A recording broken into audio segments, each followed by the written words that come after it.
And welcome to QI. This is the show where everything is as bright as a new pin and we avoid cliches like the plague. You won't hear me saying that our four players are champing at the bit and raring to go, not in a month of Sundays. So without further ado, let's meet and greet Bill Bailey, Sean Locke, Joe Brand and Alan Davis. Now, tonight, although this is Series B, we're talking about colour, so all of our buzzers are blue. Bill goes... Sean goes... Joe goes... And Alan goes...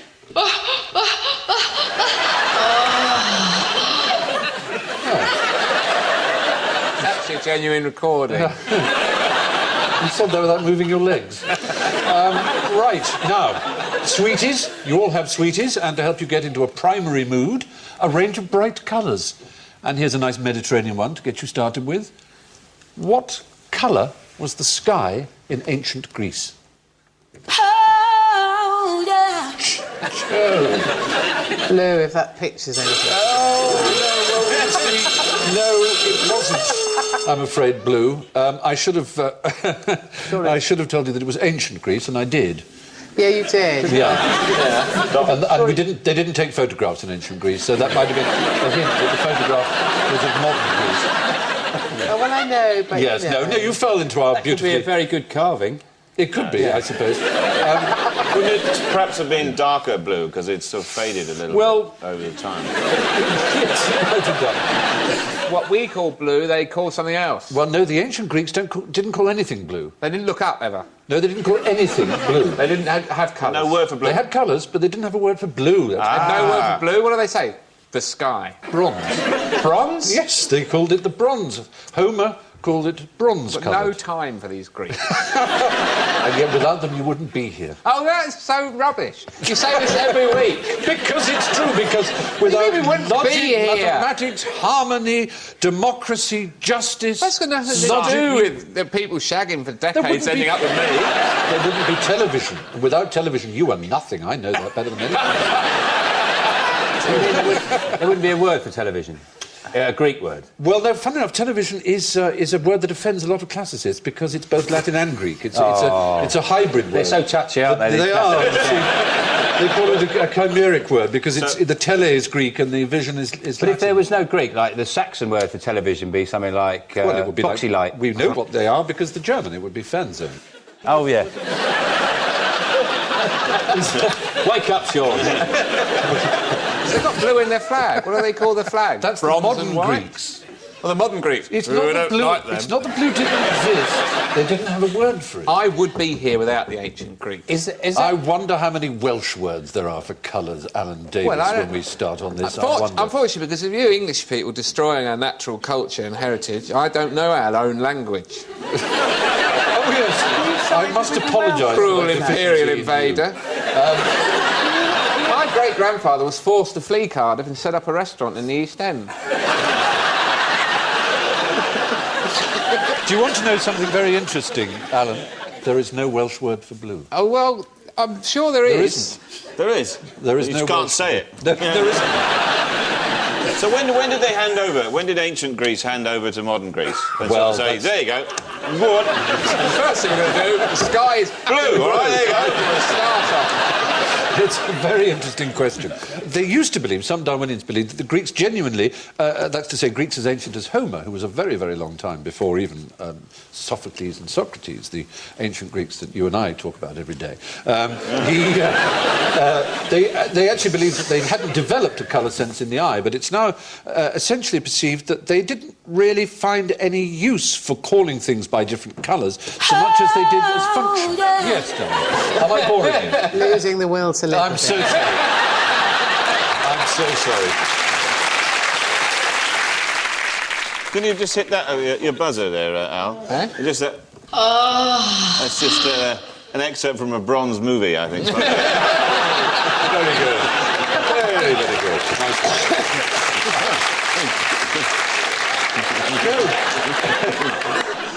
Now, in a similar spirit, Homer regarded wine, the sea and sheep as all being the same colour, which is red. To us, colours are so obvious that this seems peculiar, but colour is just one way of describing tones. Now, look at this picture. What does a rainbow look like from the other side? You can't see it. Slightly different. Yeah. Just slightly different. It's nice. But it's not quite as... the same. It's a bit... Sure, look at it, you go... I'd rather be on the proper side, but it's all right. I wouldn't bother going round to look at it. No. I just go, no, it's better This this is a side. long journey. You can't really concentrate on it because there are people going, come around, look at it from this side. But your first answer was correct, for which you will get You some can only points. see it from From the side that you're on. Yeah. Otherwise, you wouldn't know it's there. No, there is a very particular way you It's can to only do see with where one. the rain is and where you are. Where the sun is. Where the sun is and the rain and where you There are. has to be sun, and the where sun the has elves. to be behind you. Yeah. Because they're light coming from behind your head, and they're going through a raindrop, they're bouncing off the back of a raindrop, and coming back to your eye. And it can only happen at an angle of 42 degrees, which is why it's in a bow. Can you tell me at what point in time human beings were actually able to sing a rainbow? Is there a song about I can singing a sing rainbow? a rainbow, sing a rainbow. There's loads of different ones, wasn't there? Grey and grey and grey and grey, grey and grey and grey. I can sing a woodlouse. You know. Very good. Very good. Very good. In Estonia, they believe that if you point at a rainbow, your finger will fall off. Oh, for God's sake. I know. Estonians aren't stupid people, are they? They aren't. You say. They're very stumpy, though. Yeah. Indigo, incidentally. What do you know about indigo? Blue, isn't it? Purple, it's purple. It's a funny colour. Do you remember? It's the colour of... Silence. No. Can you sing that song instead? No, I can't. The colour of audacity. See, I'm doing it now. I'm talking like that. It's the colour of audacity. It's a sort of darky blue, isn't it? No, isn't it a fertility thing? Well, it's an Indian plant that was used for dyeing. In what sense would it be a fertility thing? It's a colour, doesn't it? Doesn't it come up on women's legs in circles when they're ready? That may be impetigo. Bands. Are we thinking of impetigo? Thinking It comes up on of garters. women's legs. Garters, what you're thinking. Impetigo? Well, indigo is indigo. It's a dark blue dye used for such things as jeans and police uniforms.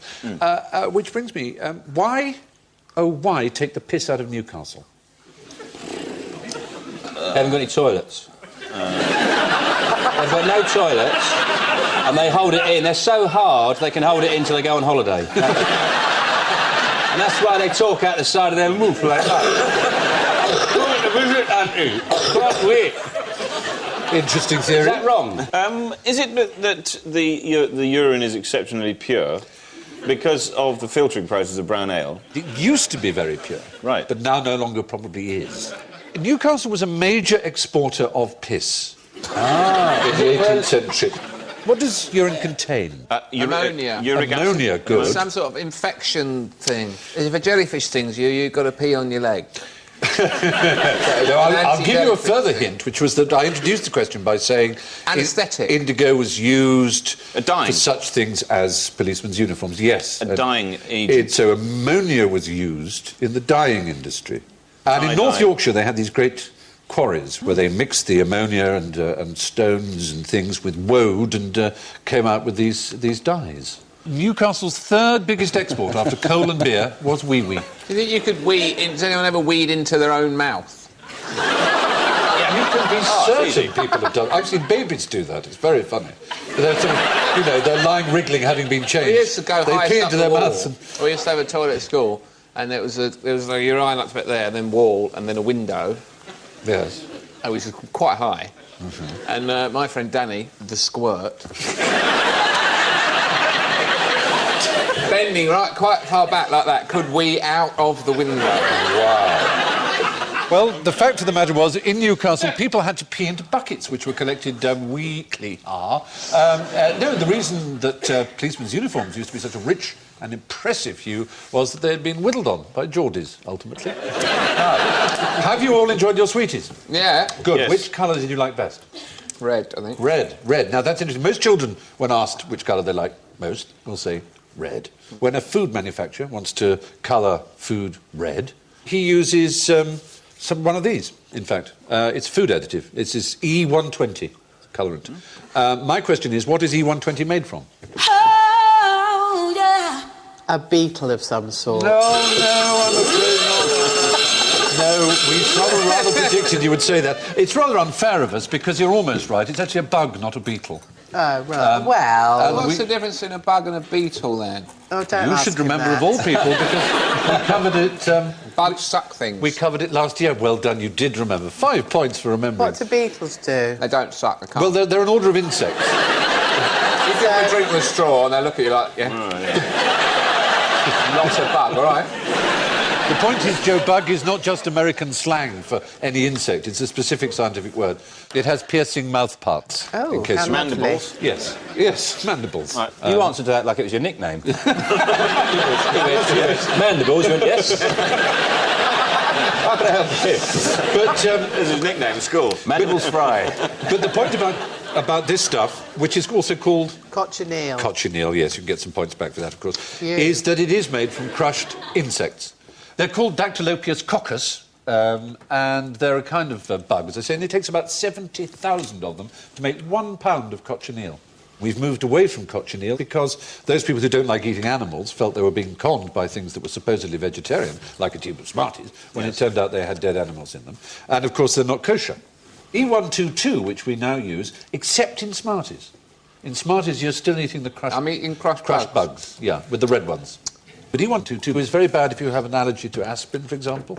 It makes some people go very blotchy, it makes some people hyperactive. And so it's an interesting issue. Can I stop you there? Yep. Changed my mind. I think I prefer green. Oh, well, there you are. Never mind. Tough. Where did the whole notion of crushing beetles to get their colouring from, arise? When did people think, these foods are just not the right colour? I need a bit more pizzazz in my Well, mulch. I think you only need sort of imagine, don't you? I mean, you know, you're pounding maize in Mexico, which is where this thing sort of started, and, Right. and a few of these beetles that live, they're all over the place. Right. Accidentally, and while fall you're in. pounding it, it goes all a rather beautiful pink colour. Wait a minute. And your husband says, I like this new maize cake, this pink polenta. They didn't start like crushing animals and slowly work their way down to beetles. They're like crushing a squirrel. No, that's no good, that colour. Next animal. That's what I meant. Oh, look. You set your buzzer off. That's what I meant. Also, they didn't say, I love this pink polenta. They said, the pink polenta, I love it. So you think that... I want some more pink polenta. So you think this happened after the Spanish colonization of Mexico?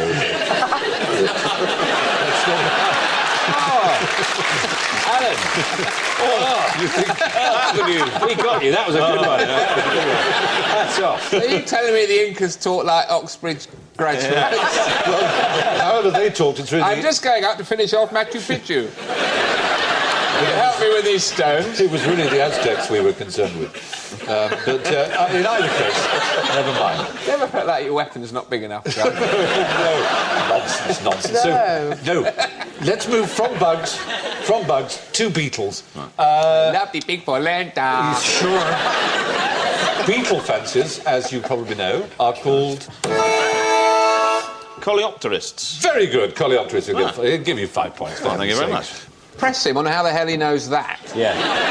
Well, right. because when I was a child, I... In Alan's world, knowing something is a kind of freakish, weird... to explain. So, could you explain how come you know something? Alan would love to know the mystery of this. Yeah. Well, welcome to my world of knowing. The wonderful world of looking up things in books. You looked it up in a book? No, because when I was a kid, I collected butterflies. What were you called then? What was that? A lepidopterist. Lepidopterist. I was a lepidopterist, not a leopard collector, as you may have thought. sort of run out and kind of kill them yourself? No, you catch them in a net and then you put them in a bottle with chloroform, and they gradually. I know it's not. It's cruel. That's not very nice. So were you a lepidopterist as well? I did do a bit of bug hunting, yes. Did as, you? as the I American. can see you running along with a big net like that. Tarquin, I've got one. A flowing toga and a big net. Oh. But you're quite right. Yeah, a coleopterist. I am an Aztec. I was a philatelist. Were you? Yeah. Is there a special word for someone who did metal work? Yes. Smith. I did a bit of that when I was a young man, yeah. Or a metallurgist. Yeah. Yeah, loser we call them. No, coleopterists who love beetles. Coleopterists are extremely busy people, far too busy to sit and watch television panellists dithering about. So we have to push on a bit if we want to keep them on board because they're very, very busy. How long is it since anyone discovered a new type of beetle? 8 seconds. 8 seconds is quite recent, but it's not far off. Yeah. 700 years. No. Look, no one is forcing you to play this game. You want to go and sit in the corner. You killer. You're a killer, you are. I released them into the wild after they were killed. Yes. Actually, it's in supreme irony that moths got into the collection and ate them all. The answer is, well, it could be 5 minutes. It's about an hour. Since 1700, they reckoned that Childishly competitive. new species was discovered on average at the rate of about one new species every 6 hours, but it's accelerated. There may be as many as 10 million different species of beetle, and only 2,000 coleopterists in the world, supposedly. So many beetles, just not enough time. The amazing thing about beetles, 2/3 of all insects are beetles. But even more, if you put all examples of plants and animal species in a row, every 5th one would be a beetle. Every 10th one would be a weevil, as it happens. So we come to the next question. Which is the odd one out of these three? A Ptiliidae beetle, a camel, or the Sultan of Brunei? Yes. This is a Ptiliidae beetle. It is. Correct. You'll get the points. Can you elaborate? Well, I don't want to show off. The camel stores water in its hub. No. Well, I know the Sultan of Brunei. Sultan of Brunei. What do we know about the Sultan? You don't know. He, this, he can afford to pay pop stars to dance around in their knickers. Indeed He's he that can. rich. He's that rich. He's that Yeah. rich. Now, what do rich people have in common with camels? The ability to sustain water in their humps. The inability... Yes. They're f***ing miserable all the time. What can they not do? Pass Go through to the eye of a heaven. Go needle. to heaven. Pass through the eye of a needle. It's easier for a camel to pass through the eye of a needle Same than for a rich thing. man to enter the kingdom of heaven. Yes, it is. So the point is, this little beetle is so small it can literally go through the eye of a needle, unlike a camel or a rich person. And they come in very, very varying sizes, beetles. The biggest one, Titanus giganta, is huge. We have a sample of the second biggest one. This is the Hercules beetle. This is from the Natural History Museum in London. How many examples of beetle do you think they have there? How many different? 820,000. No, it's a lot more. It's 12 million. Oh, They have 12 million. Finally, we plunge into the land that knowledge forgot. Davisland, the place we call general ignorance. So, fingers on buzzers, please, for one last chance to avoid looking like complete Charlies. Firstly, and returning to our colour theme, what rhymes with orange?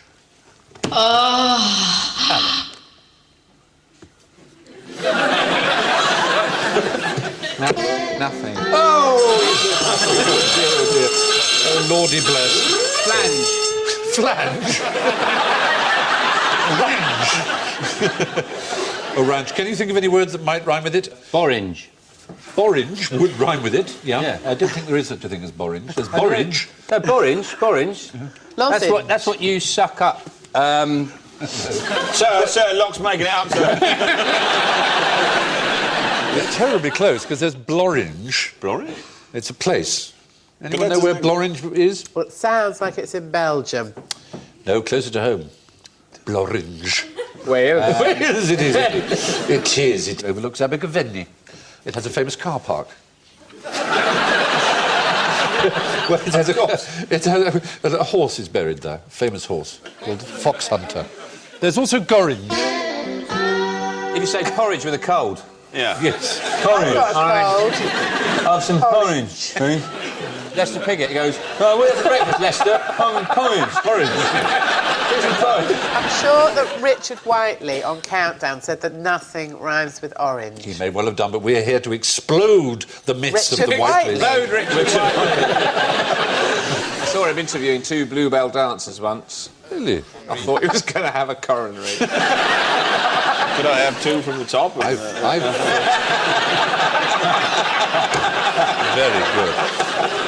Here we are, Gorringe. It's a surname. It's probably the same root as Goering. My prep school tailors were called Gorringe, funnily enough. Really? We get our uniforms made, yeah. You had a tailor? For like a suit you wear when you're 5? There was... Were you born in the 1850s? I shall measure up, young sir. With shorts and cap. particular outfitter. It was the school outfitter. All right. Which was a tailoring shop, an school outfit called Gorringe. Which side does young sir dress on? There's nothing really to worry about. You should know that. It's written on the toilet wall. Please. Oh, heavens, why did I even mention that? That's You want to get measured up for sure? Lord! Would Sir like to wear a cravat on the cross-country run?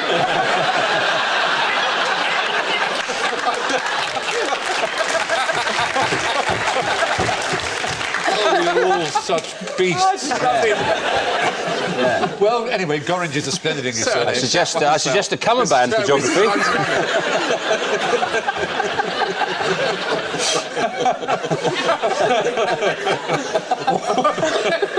I say. You rather like this pink polenta.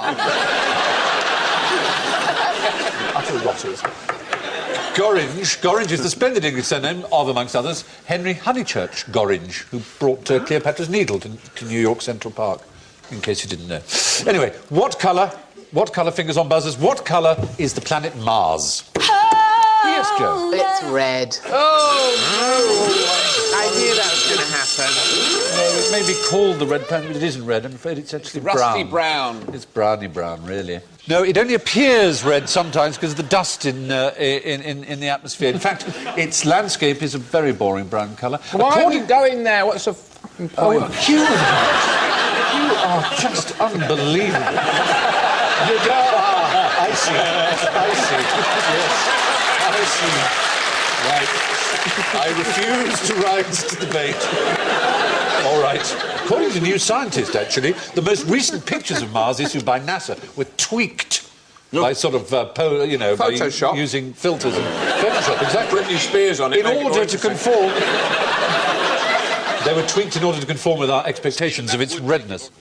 Next, apropos of absolutely nothing at all, a topical one. What prevented Henry VIII from marrying Lord Pembroke? Joe.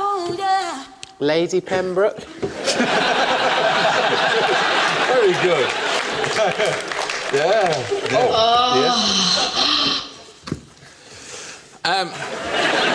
Because gay marriages were illegal.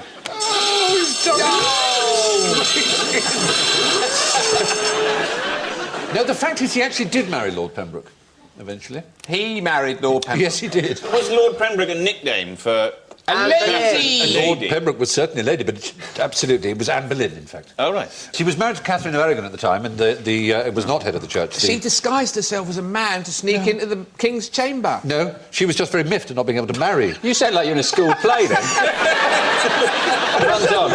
She disguised herself as a man. You're supposed to be an actor. Have you never seen Jonathan Creek? No. It's nonsense. No. She disguised herself as a man. The speech is in the king's chamber. I must leave for France.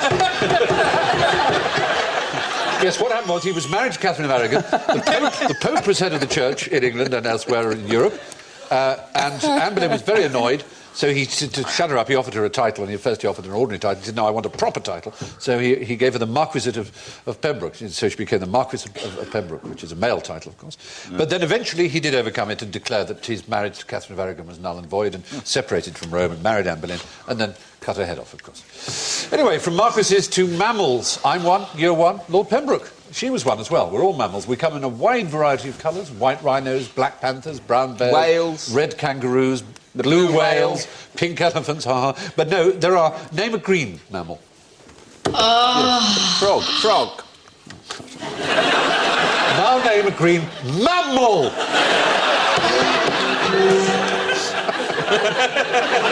Ancient Greek cow. Yes, Joe. A budgie. Now name a green mammal. Right. OK, a rotten badger. Excellent. We've all seen them. Yes, good one. Green mammal. There are Chameleon. Is that a mammal? Chameleon's a lizard. A really, really jealous shrew. No, there are none. They're very common to birds, reptiles, fish, but there are no green mammals. There is a sloth that looks green, but it's actually the algae that grow in its fur. But that's the only Well, one because that it's might so slow-moving that moss grows over it. It's so much a sloth, exactly. Lastly, we come full circle to the mad, mad world, Alan, of ancient Greece.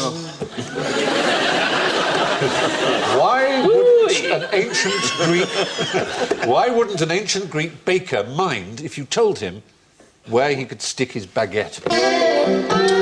Sure. Because they were a bit like that. You know what I mean? I think you all know. I'm not going to say it. Because you can't these days. Oh, very hot water. But just I always thought it was Bertrand Russell talking then for a minute. As a pleasuring device? A bread dildo. A dildo. A bread dildo is the right answer. They made their dildos out of bread in Greece. Oh. You know that most women would have gone for the eating option. Did someone write that down? Is that written down in ancient Greek? It's only discovered in 1987, actually. It's a very recent discovery. Who discovered it? It was a Greek baker frozen in a glacier with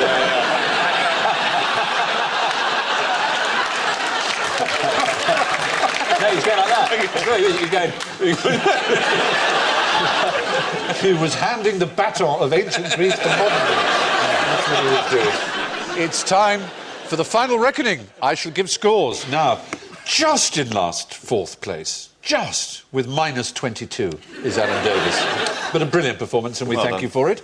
In third place with minus 20 is Joe Brand.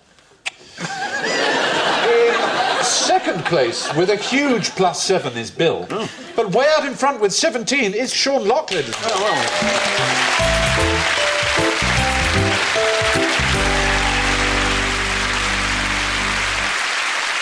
Well, my thanks go to Bill, Sean, Joe and Alan. I'm going to leave you with two quite interesting remarks on the subject of colour. The first is from Frank Borman, the Apollo 8 astronaut. My experience helped me to see how isolated and fragile the Earth really is. It was also beautiful. It was the only object in the entire universe that was neither black nor white. And the second is from former US President Gerald Ford. Ronald Reagan doesn't dye his hair. He's just prematurely orange. Good night.